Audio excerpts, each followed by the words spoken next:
Doctor राजवानकर आणि विजय कानकर्णींनी भावना व्यक्त केल्या आहेत. मला असं वाटतं की आपल्यासमोर यांनी वसंत तावडे यांचं चित्रच उभं केलेलं आहे. त्या पलीकडे आणखी काही सांगावं तसं सांगायचं म्हटलं तर भरपूर आहे, पण दोघांनी यथायोग्य पद्धतीने आपल्याला वसंत तावडे ही व्यक्ती कशी होती, काय होती याची माहिती चांगली दिलेली आहे. माझी वसंत तावडेंची ओळख शिवसेनेमुळे झाली. 1969 हे वर्ष होतं आणि आम्ही दसऱ्या मेळाव्याच्या साठी शिवाजी पार्कला जाण्याच्या गडबडीत सर्व शिवसैनिक स्टेशनवर जमलो होतो. त्यावेळेला लोकलनीच सर्वजण जात असत आणि त्यावेळेला एक तरुण ग्रस्त भेटायला आले. म्हणाले, माझं नाव वसंत तावडे, मी शिवसैनिक आहे, माझं एक काम आहे. मला काय काम आहे तर म्हणे, मी पुस्तक केले शिवसेनेवर आणि ते पुस्तक शिवाजी पार्कच्या आपल्या दसरा मेळ्यामध्ये लोकांना द्यायचं आहे. द्यायचं म्हणण्यापेक्षा विकायचं आहे त्याच्या कॉपीज. त्यासाठी मला काही मुलं पाहिजेत. मला त्यांनी त्याची ते प्रत दिली आणि ती मी बघितलं. त्याच्यावर नाव होतं पुस्तकाचं, शिवसेना आता अमर झाली आहे. आणि नुकतेच सीमा आंदोलन झालं होतं 69चं. त्याच्यात आपले 69 हुतात्मे झाले होते आणि ते आंदोलन आणि त्या आंदोलनामुळे आता शिवसेना कशी अमर झालेली हे त्याचं त्यांनी पुस्तक तयार केलं होतं. आता त्याचंच एक शिवसेना नाव असेल तर दुसऱ्या परवानगीची गरजच काय. तर मी म्हटलं, हे काम आमचे शिवसैनिक आवडीने करतील. मग बरोबरच्या लोकांना आम्ही 10-12 शिवसैनिकांना निवडलं. ते म्हणाले, मी तिथे शिवाजी पार्कवर माझ्याबरोबरच राहा, एकत्र राहा, मी तिथे कॉपीज त्या पुस्तकाच्या प्रती देतो तुम्हाला आणि आपण प्रयत्न करायचो. त्याप्रमाणे सभा सुरू होताना आणि संपल्यावर काही प्रती घेतल्या लोकांनी, काही उरल्या. त्या उरलेल्या एका टॅक्सीमध्ये भरून मी आणि वसंत तावडे, मला म्हणाले, तुम्ही बरोबर चला. आणि आम्ही गोरेगावपर्यंत येताना ज्या काही गप्पा झाल्या त्याच्यात त्यांनी स्वतःची सगळी माहिती सांगितली. मी मुंबई महापालिकेत नोकरी करतो, मी मूळचा लॅमिंग्टन रोड डॉक्टर भरकमकर मार्ग शाखेचा शिवसैनिक, पूर्वी संयुक्त महाराष्ट्राच्या चळवळीत मी काम केलेलं आहे वगैरे वगैरे सगळी त्यांनी माहिती झाली. आणि जे काही आम्ही त्यावेळेला दादर ते गोरेगाव ह्या प्रवासात जे जवळ आलो ते जवळच राहिलो अखेरपर्यंत. आणि नंतर मग त्यांच्या एक भन्नाट कल्पना असायच्या काम करण्याच्या, कार्य करण्याचे. त्यांना त्या कल्पना सुचायच्या. हे आम्हाला का सुचत नाही असं आपल्याला वाटलं. त्यांनी एक कल्पना काढली की शिवसेनेची शाखा आमची काकाजी नगरला, म्हणजे स्टेशनच्या समोरच होती, बाजार सगळा मार्केट. ते म्हणाले, इथे एवढी लोक येऊन खरेदी करत असतात तर आपण पण व्यापार विभाग सुरू केला पाहिजे. आणि त्यांनी आग्रह करून कुठून तरी एक गाडी मिळवली. ती 4 चाकाची गाडी असते ती फेरीवाल्यांची. आणि एक बेरोजगार शिवसैनिक होता, बेरोजगार पुष्कळच होते, पण एकाला काम ते दिलं. आणि ते कुठून माटुंग्यावरून अगरबत्त्या आणायच्या, आणखी कुठून तरी भायखळ्यावरून नारळ आणायचे आणि ते स्वतः उचलून आणायचे. हे खरेदी घाऊक स्वस्त करायची आणि इथे ती शिवसेना व्यापार विभाग याच्या मार्फत विक्री करायची. एक उपक्रम असे सारखे काही ना काही त्यांना सुचायचं आणि ते सगळ्यांना कामाला लावायचे. प्रबोधनची स्थापना झाली, त्याच्यामध्ये सुद्धा त्यांचाच प्रमुख वाटा होता. आणि प्रबोधन हे नाव जरी मी सुचवलेलं असलं तरी सुद्धा त्याला ज्ञान कला सेवा असं विरुद्ध असलं पाहिजे. हल्ली ज्याला टॅगलाईन म्हणतात ते असलं पाहिजे. नंतर गणपतराव सारंग हे कलाकार, पण आमच्यापेक्षा वयाने खूप मोठे, त्यांना त्यांनी बोलावून आणून त्याचं डिझाईन करायला सांगितलं. आणि तो जो लोगो, तो डिझाईन जे केलेले आजही 52 वर्षानंतर तसंच ते ताजं टवटवीत दिसेल अशी ती अक्षरं आहेत. कधी बदलायची गरज पडली नाही. अशा अनेक गोष्टी चालत असत, करत असत. प्रबोधन मार्फत सुरुवातीच्या काळामध्ये काही फार मोठ्या गोष्टी करण्याची आमची तयारी ऐपती नव्हती, कारण पैसे नसायचे. संस्था स्थापन केली, पण चालवायची कशी? पण त्याला लागणारी जी काही निधी पाहिजे ते त्याची तरतूद वसंत आवडे हे स्वतःच्या मेहनतीने पुरे करून द्यायचे. ते आम्हाला कल्पनासुद्धा सुचवायचे कसे पैसे उभे राहतात. स्मरणिका काढूया. त्या स्मरणिकांसाठी लोकांकडे जाणं, त्यांना विनंती करणं, जाहिराती द्या, त्या गोळा करायच्या, छापल्यावर त्या प्रती नेऊन द्यायच्या, पुन्हा त्यांचे पैसे वसूल करायचे. हे सगळं ते बिनबोभाट, म्हणजे नाडकर्णींनी जो उल्लेख केला, मेहनत, श्रम, थकणं हा शब्दच माहिती नाही.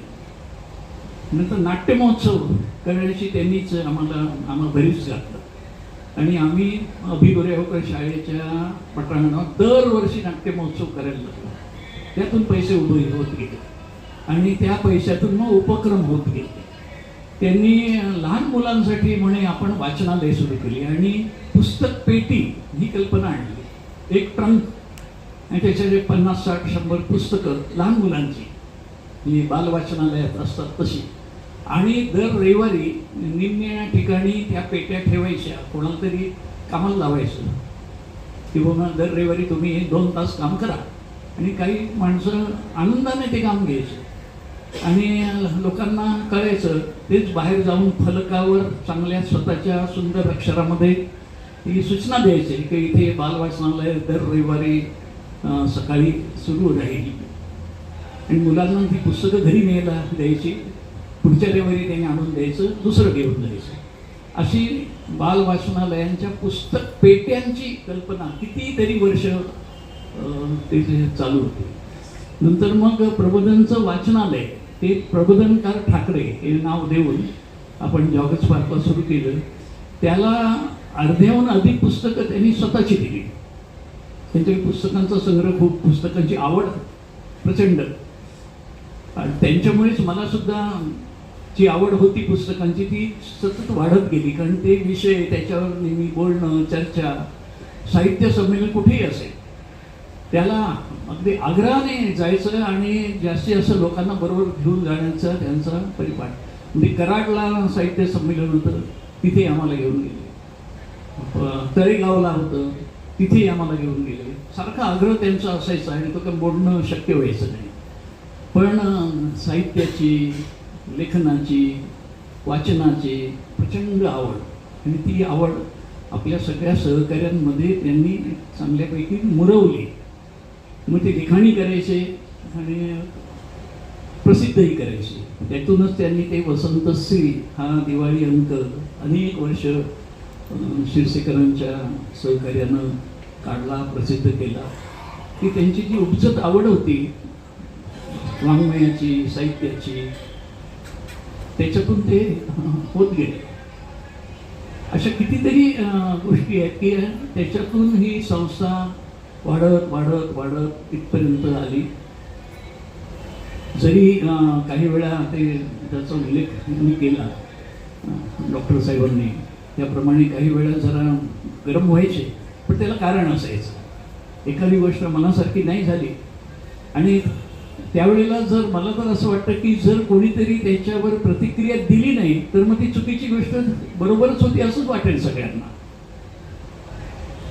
पण ते कधीही त्या गोष्टीचे आणखी काही मिनिटांनंतर, तासानंतर त्याचा मागमोसी असणार नाही अशा पद्धतीने आणि त्या सुधारणा करून घेऊन, कुठल्याही ज्या गोष्टी आपल्याकडून चुकत असतील त्या सुधारणा करून घेऊन पुढे जाणं, त्याच्यातूनच आमच्याकडून प्रबोधनकडून साहित्य संमेलन गोरेगावमध्ये भरवलं गेलं. हा फार दुर्मिळ योगायोग असतो. ते सगळ्या संस्थांना असं त्यांच्या नशिबात मिळत नाही.